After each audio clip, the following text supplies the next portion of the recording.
కీర్తన మీది పరిశుద్ధాత్మ మీరు రాయించినందుకు వందనాలు. కీర్తన ధ్యానం చేయించుండగా కానీ యాత్రను కూడా అభిషేకించిన బలముతో కూడా వచ్చి మనతో మాట్లాడి సహాయం చేయండి. ఆటం పరిచయం యేసునామములో తొలగించండి. మీరే మహిమ ఘనత ప్రభావం కీర్తి ఆరోపించుకోమని యేసునామములో పరమ తండ్రి ఆమేన్. హల్లెలూయా. ఈ కీర్తన 27వ కీర్తన దావీదు కీర్తన అని రాయబడి ఉంది. ఈ కీర్తన మనం చూసినట్లయితే దేవుడు దావీదుని హెచ్చిస్తున్నప్పుడు చుట్టుపక్కల ఉన్న శత్రువులు ఏం చేశారంటే ఇతను శోధించినప్పుడు, ఇతని మీదకి వచ్చినప్పుడు దేవుడు ఇతనికి తోడుగా ఉండి ఆ శత్రువు నుంచి విడుదలిచ్చాడని, రక్షించాడని, దేవుడు తోడుగా ఉండి ఇతను ఆశీర్వదించాడని చెప్తూ శత్రువు చుట్టుపట్టినప్పుడు దావీదు చేసిన పని ఏంటి అని ఆ కీర్తనగా రాస్తూ దేవుడు కొరకు ఎవరైతే కనిపెట్టి ప్రార్థన చేస్తారో ఖచ్చితంగా దేవుడు సహాయం చేస్తాడని ఈ కీర్తనకారుడు రాయడం జరిగింది. ఆమేన్. హల్లెలూయా, హల్లెలూయా. దేవుని పిల్లలారా జాగ్రత్తగా విందాం. ఈ లోకంలో దేవుడు మనల్ని దీవించాలని, ఆశీర్వదించాలని, హెచ్చించాలని మన పట్ల వాక్యం సెలవిస్తూ ఉంది. నన్ను నమ్ముకున్న పిల్లల్ని తలగా ఆశీర్విస్తారని వాక్యం సెలవిస్తూ ఉంది. దేవుడి చిత్తం ఏంటంటే మనం అందరము కూడా కొంచెం కొంచెం కొంచెం ఎదుగుతూ తలలాగా ఆశీర్వదించబడాలని దేవుడి చిత్తం. అయితే ఈ లోకంలో శత్రువు ఉన్నాడు, వాడి సాతనుగాడు. వాడి పని ఏంటంటే మనల్ని తోకగా ఉంచాలని, అణిచేయాలని వాడి ప్రయత్నం వాడు చేస్తూ ఉంటాడు. ఆమేన్. హల్లెలూయా. వాక్యం సెలవిస్తూ ఉంది, ఎవరిని మృంగుదామని గర్జించే సింహాలు అపవాది తిరుగుతూ ఉంటాడంట. వాడి పని ఎప్పుడు తిరుగుతూనే ఉంటాడు. వాడు ఎవరికో అలసట వచ్చినా కానీ వాడికి మాత్రం అలసట రాదు. వాడికి నడువు నొప్పి ఉండదు, కాళ్ళు నొప్పులు ఉండవు, ఏ నొప్పులు ఉండవు. 24 గంటలు తిరుగుతూనే ఉంటాడు. ఎందుకని? మనల్ని దేవుడు హెచ్చిస్తాడని వాడికి తెలుసు కాబట్టి మనల్ని తోకగా చేయడానికి వాడి ప్రయత్నం కూడా చేస్తూ ఉంటాడు. హల్లెలూయా. అయితే దావీదు రోజుకి 7 సార్లు స్తుతించేవాడు, 3 మార్లు ప్రార్థన చేసేవాడు, 3 మార్లు వాక్యం ధ్యానం చేసుకుని ఎప్పుడు దేవుడితో ఉండేవాడు. కాబట్టి దేవుడు ఏం చేశాడంటే దావీదుని హెచ్చించడం మొదలుపెట్టాడు. ఆమేన్. హల్లెలూయా. దేవుని పిల్లలారా, దావీదుని హెచ్చించడం దేవుడు మొదలు పెడితే మరి చుట్టుపక్కల శత్రు రాజులు ఊరుకుంటారా? శత్రు రాజులు ఊరుకుంటారా? ఊరుకోరు కదా. చూస్తున్నారు కదా, ప్రస్తుత కాల యుద్ధాలు జరుగుతూ ఉన్నాయి. ఎందుకు జరుగుతున్నాయి యుద్ధాలు? ఒక దేశం మీదకి ఇంక యుద్ధం జరుగుతుంటే మాట్లాడుకుంటారు మీరు. యుద్ధం జరిగితే ఎంత ప్రాణాపాయం ఉంది, ఎంత ఆస్తి నష్టం ఉంది, ఎంత భయంకర పరిస్థితులు వస్తున్నాయి. అయినా ఎందుకు యుద్ధానికి వెళ్తారంటే ఖచ్చితంగా ఒకళ్ళు కరెక్ట్గా ఉంటారు, ఇంకొకళ్ళ ఆలోచనలు సరిగ్గా ఉండవు. ఆమేన్. హల్లెలూయా. అయితే ఇప్పుడు దావీదు పట్ల దేవుడి చిత్తం ఏంటంటే దావీదు హెచ్చిపోబడిన దేవుడి చిత్తం కాబట్టి దావీదుని గొర్రెల కాపరైన దావీదుని దేవుడు ఏం చేశాడు? రాజుగా అభిషేకించి ఆయన హెచ్చిస్తూ ఉన్నాడు. మరి చుట్టుపక్కల ఆ శత్రువులు ఊరుకుంటారా? చూడండి ఒకసారి ఆ 2వ సమూయేలు గ్రంథము 7వ అధ్యాయం మొదట వచ్చిన 2వ సమూయేలు గ్రంథము 7వ అధ్యాయం మొదట వచ్చిన యెహోవా నలుదిక్కల అతని శత్రువు మీద అతనికి విజయం ఇచ్చి అతనికి హల్లెలూయా. నలుదిక్కుల నుంచి శత్రువులు వచ్చారు. అయితే దావీదుకి దేవుడు తోడుకుంటూ ఏం చేశాడంట? విజయం ఇచ్చి, అక్కడ రాయబడిన మాట నెమ్మది కలుగజేశాడంట. ఏం చేశాడు ఆయన? విజయం ఇచ్చి నెమ్మది. ఎందుకని? ఎందుకు? చుట్టూ ఎవరున్నారు? శత్రువులు. నిద్ర పట్టదండి. అయితే దేవుడే ఆ నలుదిక్కుల నుంచి వచ్చిన శత్రువులంతా జయించేటట్టు చేసి నెమ్మది ఇచ్చాడంట. ఆమేన్. హల్లెలూయా. దేని పిల్లారా, మన జీవితంలో కూడా మనం ఏమనుకుంటామంటే మనకి శత్రువులు ఎవరూ లేరు, మనం అంటే అందరికి ఇష్టమని నువ్వు అనుకుంటావు. హల్లెలూయా. నువ్వేమనుకుంటావంటే మా ఇంటి చుట్టూ ఉన్న వాళ్ళందరూ కూడా మా మంచిని కోరుకుంటారు, మేము మంచి ఇష్టమని నువ్వు అనుకుంటావు. అది నీ అపోహ మాత్రమే. హల్లెలూయా. అంటే నువ్వు ఎలా గ్రహించావంటే వాళ్ళు నీ దగ్గరకు వచ్చి పైరపని చూసి నీ దగ్గరకు వచ్చి పొగుడుతూ ఉంటే నిన్ను గురించి నీ దగ్గర మంచి మాట్లాడుతుంటే అబ్బా నాకు ఎంత మంచి వాళ్ళు నువ్వు అనుకోవచ్చు. వాళ్ళ హృదయం నీకు తెలియదు కదా. అవునంటారా కదంటారా? ఆమేన్. హల్లెలూయా. అయితే అక్కడ కింద 8వ వచనం కూడా చదువుతల్లి.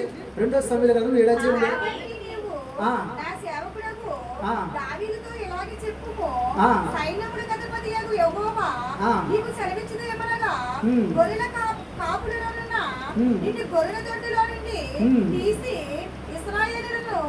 అధ్యాయంలో అధిపతిగా నియమించితివి. 9వ వచనం నీవు పోవు చోటనెల్లను నీకు తోడుగా ఉండి నీ శత్రువులందరినీ నీ ఎదురు నిలవకుండా నిర్మూలన చేసి హల్లెలూయా. దేవుడు తోడుగా ఉండి శత్రువులందరూ నిర్మూలన చేసే వరకు తోడుకున్నాడు. దేవుని పిల్లారా జాగ్రత్తగా వినండి. మరి ఈ దావీదు ఎవరి జోలికి వెళ్ళిపోడు కదండి, కానీ వాళ్ళే అందరికి ఏకమే వచ్చేవారు ఈ మీదకి. మరి ఇంతమంది వస్తే మరి ఏం చేయగలుగుతాడు ఈయన? అయితే దావీదుకున్న మంచి అలవాటు ఏంటో తెలుసా? చూడండి 27వ కీర్తన. యెహోవా నాకు వెలుగును రక్షణ ఉన్నాడు, నేను ఎవరికి భయపడుతును? యెహోవా నా ప్రాణదుర్గము, ఎవరికి వెళుతును? ఆమేన్ హల్లెలూయా.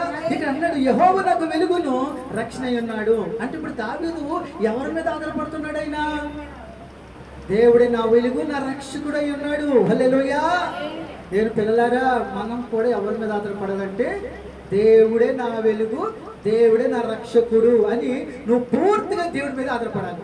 పొరపాటున మనుషుల మీద ఆధారపడ్డావు అనుకో, నాకేంటి, నన్ను ప్రేమించే భర్త, ప్రేమించే భార్య, ప్రేమించే స్నేహితులు, ప్రేమించే బంధువులు అనుకున్నావు అనుకోండి, వాళ్ళు ఎంత ప్రేమించేవాళ్ళు ఒక్క సమయం దొరికిపోతారు మీకు. ఆమేన్ హల్లెలూయా.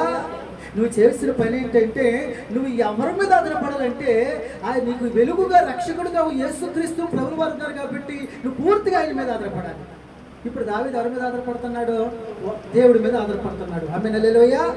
అయితే చూడండి అక్కడ అంటాడు, నా శరీర మాంసం తినడానికి దుష్టుల మీదకి వచ్చినప్పుడు, నన్ను బాధించే శత్రువులు నా మీదకి వచ్చినప్పుడు వారు త్రొట్టిల్లి కూలిరి.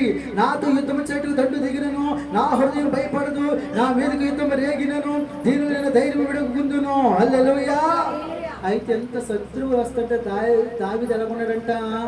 ధైర్యంగా ఉన్నాడంట, భయపడనంటున్నాడు ఆయన. మరి ఎక్కడి నుంచి వచ్చింది దీనికి ధైర్యం? ఎక్కడి నుంచి వచ్చిందమ్మా? ఎక్కడి నుంచి వచ్చింది?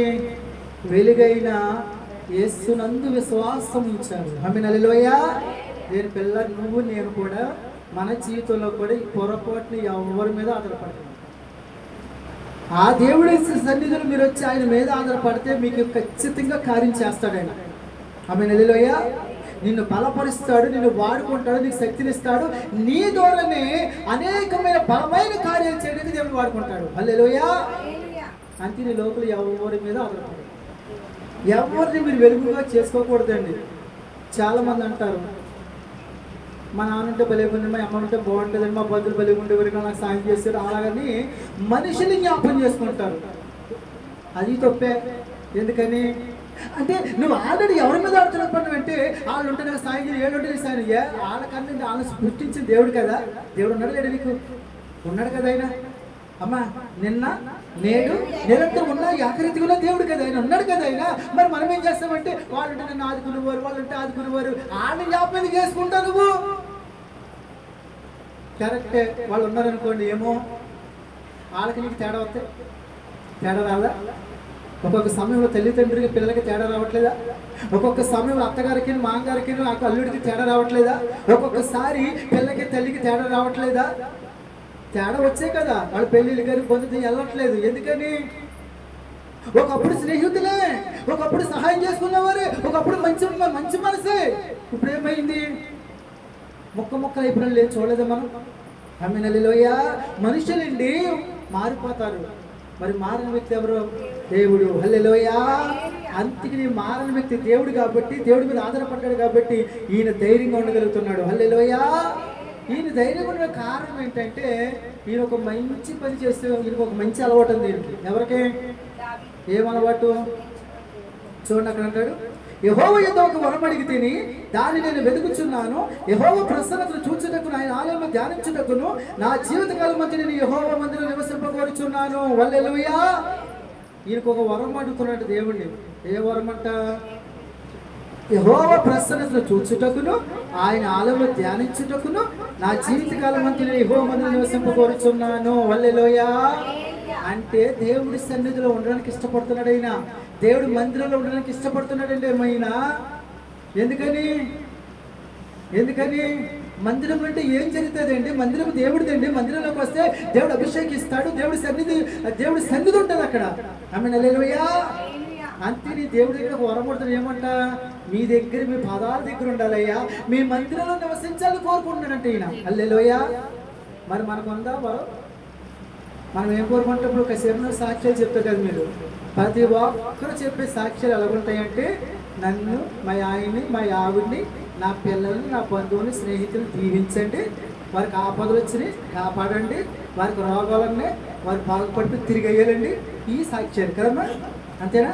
ఎవరైనా సాక్ష్యము నాకేం వద్దండి, నాకు దేవుడు ఉంటే చాలండి, దేవుడి మందిరంలో ఎక్కువగా ఉండాలండి, నేను ప్రతిరోజు దేవుడితో ఎక్కువ గడపాలండి అని ఎవరైనా సాక్ష్యం చెప్తారా అమ్మా? పోనీ మీరు ఎవరైనా చెప్తారు ఎప్పుడైనా సాక్ష్యాలు, ఎటువంటి సాక్ష్యం ఎప్పుడైనా చెప్పారు మీరు? చెప్పమన్న వాళ్ళు దేవుని స్తోత్రాలు చెప్పండి అమ్మా. అమ్మా మీ ఇంట్లో గురించి ఎవరి గురించి ఏం అడగకోకుండా నేను దేవుళ్ళు ఎదగలను ఎప్పుడైనా సాక్ష్యం చెప్పారా మీరు? చెప్పారా?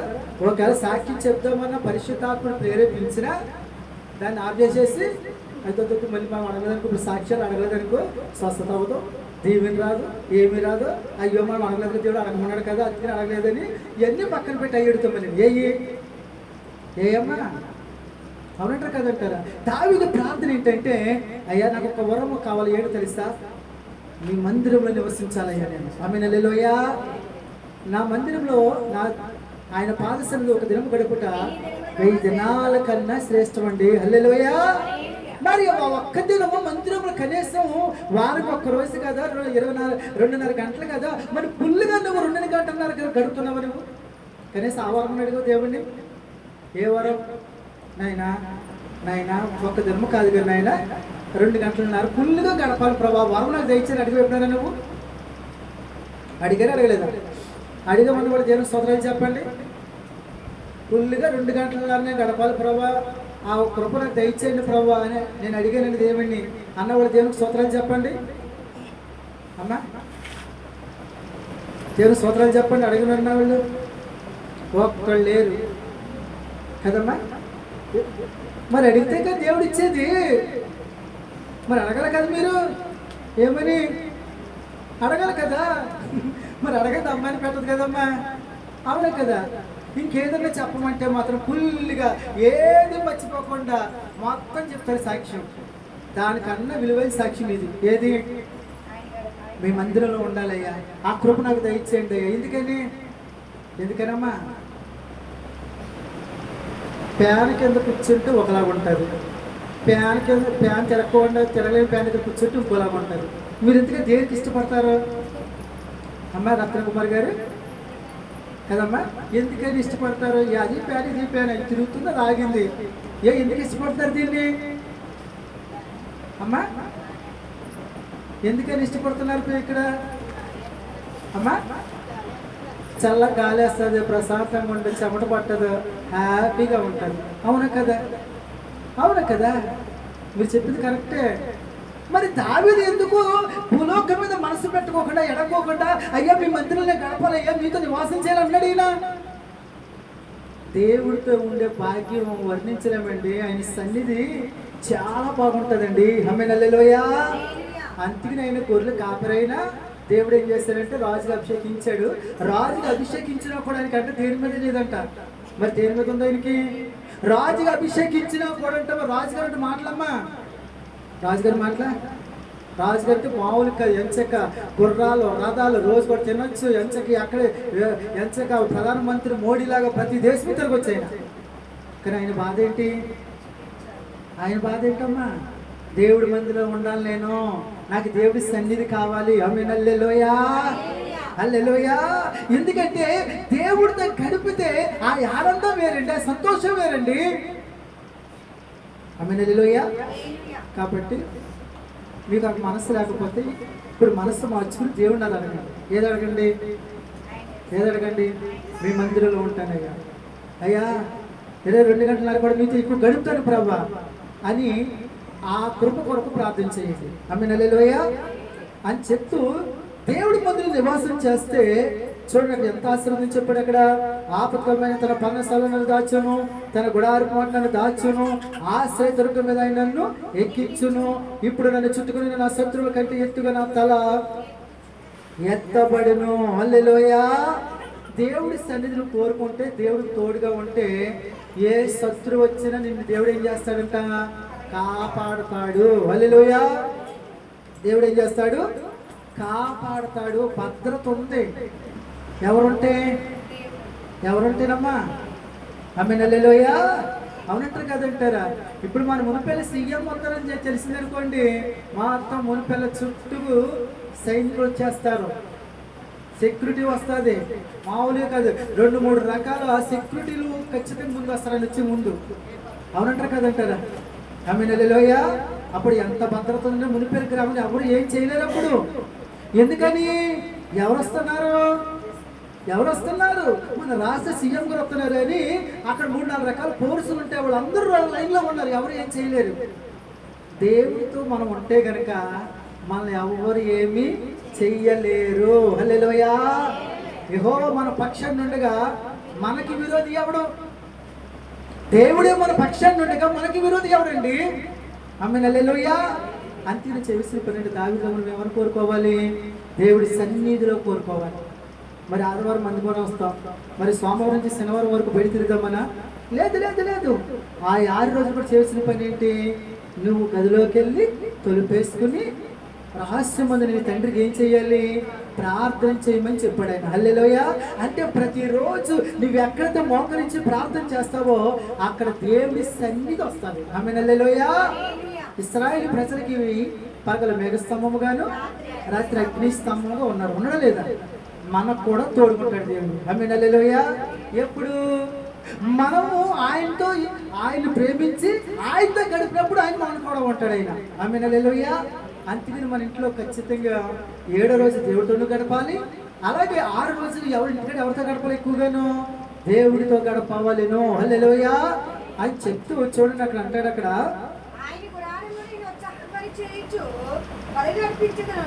నేను పాడేదను యెహోవాను గూర్చి స్తుతిగానము చేసేదను. యెహోవా నేను కంఠధ్వని ఎత్తి నిన్ను ప్రార్థించుతున్నప్పుడు నా మనవి ఆలకింపుము. కరుణతో నా ఉత్తరమేమో నా సన్నిధి వెతుకుడని నువ్వు సెలవీయగా యెహోవా నీ సన్నిధి నేను వెతుకుదునని నా హృదయముతో నీతో అనేను. హల్లెలూయా. యెహోవా నా సన్నిధి వెతుకుని నువ్వు సెలవీయగా యెహోవా నీ సన్నిధి నేను వెతికేదని నా హృదయం నీతో అనేను. మనం ఎవరిని వెతకాలంటే అండి? యెహోవా సన్నిధిని వెతకాలంట. యెహోవా సన్నిధిని వెతకాలంటాం మనమా. దేవుడు అడిగితేనంట, అయ్యా నేను వెతుకుతాను అన్నాడు ఆయన. రాజుగారండి ఆయన, ఖాళీ ఉండదండి ఆయనకి. బిజీ కదమ్మా. ఇప్పుడు ప్రార్థనకి ఎందుకు లేటుకు వచ్చాను మిమ్మల్ని అడిగాను అనుకోండి, మీరు ఏమంటారో తెలుసా? అయ్యగారండి తెల్లరి గంటలు వేసానండి, అన్ని చక్క పెట్టుకున్నానండి, ఇప్పుడు వచ్చేద్దాం అనుకోండి, ఇది చిన్న పని తగిలేదండి. మీరు పని లేకుండా ఎవరు లేరు, అందరూ పనిలో ఉన్నాయి, పని చేసే వచ్చారు, మీరు ఎవరు ఖాళీగా లేరు. మీకు రాత్రి నిద్ర ఉంటుంది, మీకు ఎప్పుడు వెళ్ళిపోదాం ఉంది. అయితే ఆ సమయానికి మీకు ఏం తగిలి? పనులు తగిలి ఆ పని చేసి వచ్చారు మీరు. అవునంటారు కదంటారా? లేకపోతే ఇప్పుడు లేచి వచ్చారా? నేను ఇప్పుడే వచ్చాను, అందుకే లేట్ అయిందని కూడా దేవుడికి స్తోత్రాలు చెప్పండి. ఎవరు లేరు, మీరు తెల్లగట్లు వేసిన వాళ్ళే, చక్క పెట్టుకున్న వాళ్ళే. కాకపోతే చిన్న పనులు చక్క పెట్టుకుని వచ్చారు మీరు. హల్లెలూయా. ఏ పనులమ్మా? పెద్దవి కదమ్మా. పెద్దవి అయితే ప్రార్థన మానేసేవారు మీరు. చిన్న పనులు కాబట్టి చిన్నగా లేట్ అయినట్టు, మీరు కొద్దిగా లేట్ అయింది కదమ్మా. అవునంటారు కదంటారు? మీరు అన్ని మంచివాళ్ళు, మీరు మామూలుగా చురుకైన వాళ్ళు. ఎవరు మీరు హెబ్రీ స్త్రీలు మీరు. అవును కదా, మీరు చాలా చురుకైన వారు. మీరు మామూలు మనుషులంటే మీరు ఇప్పుడు ప్రార్థనకు వచ్చే ముందు చాలా పనులు చక్క పెట్టి మరీ వచ్చారు. అవునంటారు కదంటారా? దేవుని స్తోత్రాలు చెప్పండి. ప్రార్థన అయిన తర్వాత నేను ఇంటికి వెళ్ళిన తర్వాత అన్నం కూర వండుకోసం పని ఏమి నాకు లేదండి అన్న వాళ్ళు దేవునికి స్తోత్రాలు చెప్పండి. ప్రార్థన అయిన తర్వాత ఇంటికి వెళ్ళి నేను అన్నం కూర వండుకోవాలండి అన్నవాళ్ళు మాత్రమే దేవునికి స్తోత్రాలు చెప్పండి. ఒక్కళ్ళిద్దరు ముగ్గురు ఇద్దరు కర్మవాళ్ళు అందరూ చేతులు మీరు ఆల్రెడీ ఏం చేశారు? ఇప్పుడు అన్నీ చక్క పెట్టుకుని వచ్చారు. అవును కదా? మరి పని కదా అమ్మా రూఢం గారు, పనే కదా. ఇప్పుడు యేసై మార్తని ఏ విషయం అన్నాడు ఆయన? మార్త విస్తారమైన పనులు పెట్టుకుని నువ్వేం చేస్తావు? చింతపడుతున్నావు అన్నాడు. అవునా కదా? ఇంతకీ ఏ పనే? అన్నప్పుడు పని కదా, ఎన్ని పనులు కదా, పని చేసుకునే వచ్చారు. మీరు ఏంటంటే ప్రార్థన లేట్కి వెళ్ళినా పర్లేదు, ఎంచక ప్రార్థన అయిన తర్వాత ఇంచక ఇంటికి వచ్చి శుభ్రంగా తినేసి అప్పుడు ఫుల్గా రెస్ట్ తీసుకోవచ్చు అని మీ ఆలోచన. అంతేనంటారా అమ్మా? అమ్మని అంతేనమ్మా? దేవునికి స్తోత్రాలు చెప్పండి. ఆయన సన్నిధి వెతకాలండి. ఆమె హల్లెలూయా. ఆయన సన్నిధిని వెతికితే దేవుడు నేను దీవించి ఆశీర్వదిస్తానండి. ఆయన పనులన్నీ చేసుకోవాలి కాదంటలేదు, దానికి ఒక సమయం ఉంటుంది, దానికి ఒక సమయం ఉంటుంది. నీకు పని ముఖ్యం కాదు, దేవుడు ముఖ్యం. ఎందుకు తెలుసా? నువ్వు నేను బ్రతుకున్నామంటే దేవుని కృప, దేవుని కృప. నువ్వు నేను ఆరోగ్యంగా ఉన్నామంటే దేవుని కృప. నా పిల్లలకి ఏ కొద్దిలేకుండా ఎదరికి వెళ్తుందంటే దేవుని కృప. ఆశకాలు మనకు ఇచ్చాడంటే దేవుని కృప. అది మర్చిపోకూడదు, అది మర్చిపోకూడదు. ఆమేన్ హల్లెలూయా. అయితే దావీదు ఏం చేస్తున్నాడు? నా తల్లిదండ్రులను విడిచినను యెహోవాను చేరదీయను, యెహోవా నీ మార్గమునకు బోధింపము, నా కొరకు పంచిన వారిని చూచి సరళమైన మార్గమునకు నడిపింపము. హల్లెలూయా. నా తల్లిదండ్రులను విడిచిన యెహోవా నన్ను జాగ్రత్తగా క్లియర్గా చెప్పాడు. నా తల్లిదండ్రులను విడిచినను అంటే తల్లిదండ్రులు విడిచే అవకాశము ఉందా లేదా? చెప్పండి, ఉందా లేదా? ఖచ్చితంగా విడిచిపెడతాడు, డౌట్ ఏమీ లేదు. అయితే నీ దేవుడు ఎవరు తెలుసా?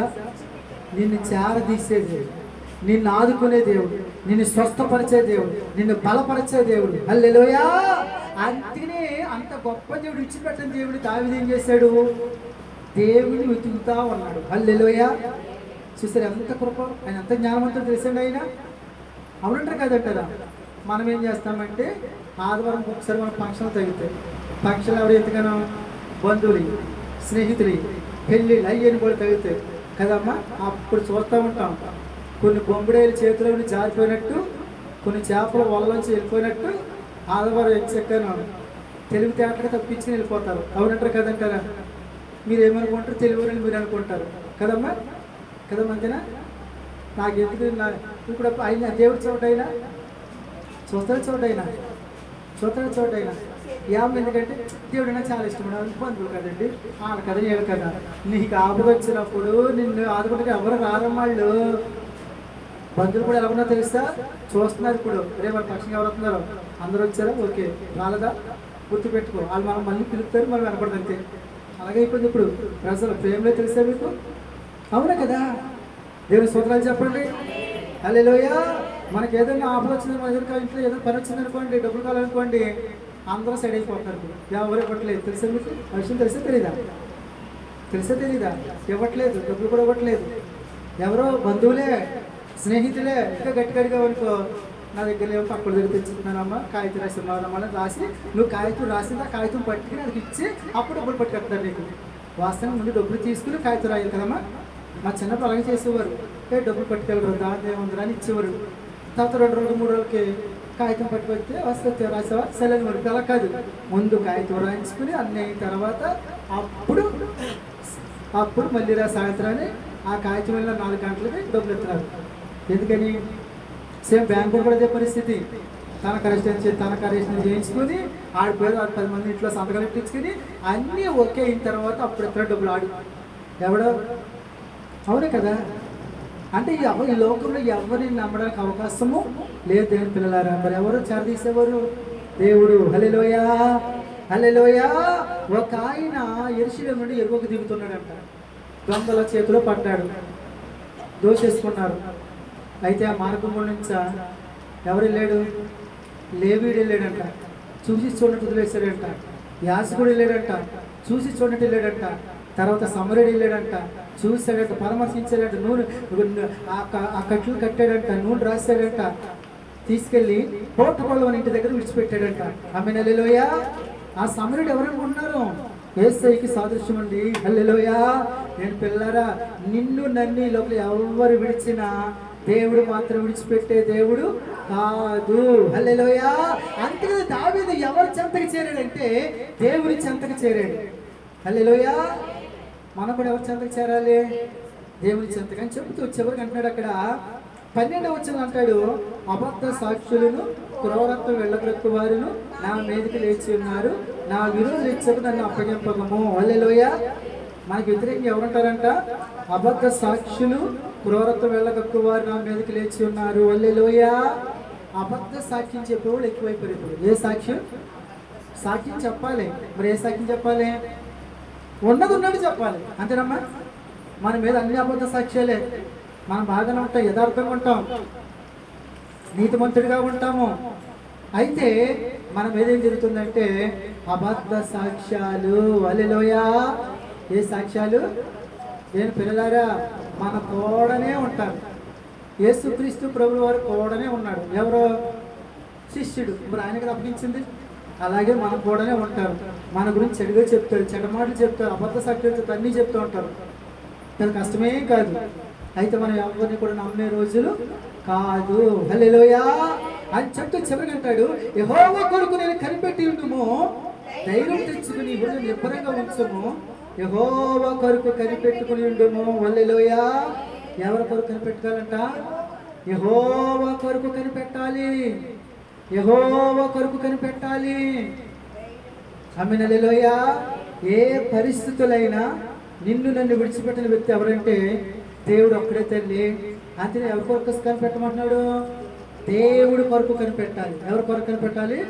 నువ్వు దేవుడి కొరకు కనిపెడితే నువ్వు ఏ పరిస్థితుల్లో ఉన్నా పరిస్థితి నుంచి దేవుడిని ఏం చేస్తాడు? గట్టెక్కిస్తాడు, రక్షిస్తాడు, నీకు సహాయం చేస్తాడు. ఆమేన్. హల్లెలూయా. ఎందుకంటే ఆయనకు అసాధ్యమైనది ఏమీ లేదు. దేవుని పిల్లలారా, ఈరోజు పరిశుద్ధాత్మ స్పష్టంగా మనతో మాట్లాడుతున్నాడమ్మా. మరి దావీదు వలె మరి దేవుడి సన్నిధిలోకి ఇష్టపడుతున్నావా? దావీదు వలె ఎవరిని వెలుగుగా చేసుకుంటున్నావు నీవు? ఎవరిని రక్షకుడిగా చేసుకుంటున్నావు నీవు? ఈ లోకల్ ఎవరు నమ్మదగిన వాళ్ళు కాదమ్మా. హల్లెలూయా. అంతేనా? పూర్తిగా నీ హృదయ దేవుడికి చోటి ఆయన మీద ఆనుకో, పూర్తిగా ఆయన పాదసందులో గడుపు. ఆయన నీ పరిస్థితిని, నీ కుటుంబ పరిస్థితిని, నీ పిల్లల పరిస్థితిని మార్చి నీకు తోడుగా ఉండి నిన్ను దీవిస్తాడు. అటువంటి కృపణ దేవుడు మనందరికి అనుగ్రహించునుగాక. ఆమేన్. సాక్ష్యం చెప్తున్నంత వాక్యం చెప్పుకొని సెలవు తీసుకుందాం.